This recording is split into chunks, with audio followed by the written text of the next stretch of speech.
30 tahun bela. Ada orang meninggal ke tinggal sebelah kandang Kinsey. Okey, calon bersama.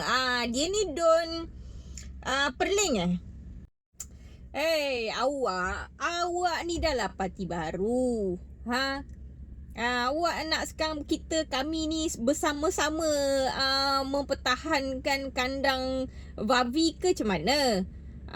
Awak ni Selangor dah buat cubaan tak dapat, dah awak buat cubaan dekat Johor pula ke macam mana?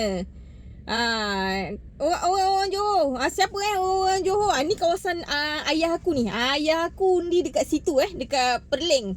Ayah aku dah bela lah tu. Dia dah jam lah kepala dia nak pangkal mana dah ni. Sebab Don Perling dia 3 penjuru kan. Bersama PHBN. Tapi masalahnya dia tak ada orang kita lah bertanding tu.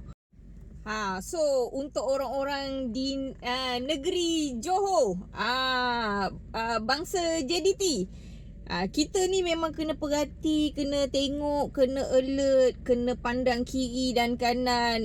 Kita kena mula sedar ya. Kita dah tak nak dah kempen-kempen yang kita dengar bulan bintang ni kan. Kita kena tahu dah. Kalau kempen bulan bintang, kita tak dapat apa yang dia cakap tu, dia akan jadi kontra.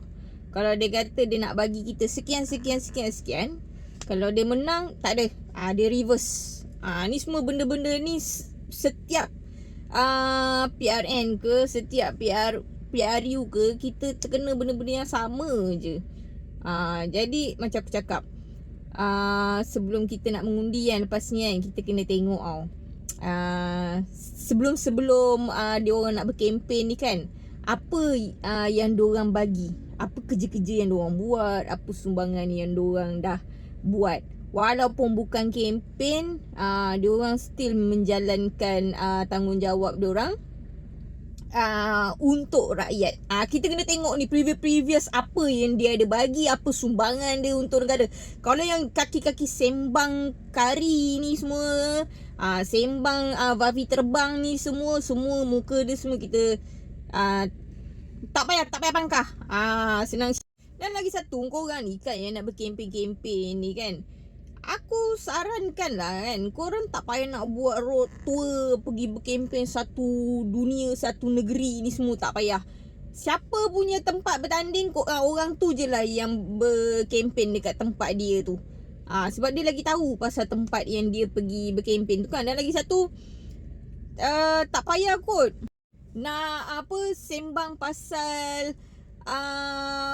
perkara-perkara yang bersifat spesifik, isu yang spesifik untuk setengah kaum sahaja. Kalau korang nak berkempen, nak ketengahkan sesuatu isu, korang make sure isu tu semua rakyat, tak kira agama ataupun bangsa, dapat benefit tu. Dan fight lah benda-benda yang macam tu. Bukan bawa isu yang perkauman yang benda tu untuk satu kaum je. Kau faham tak? So untuk orang-orang Johor, selamat mengundi.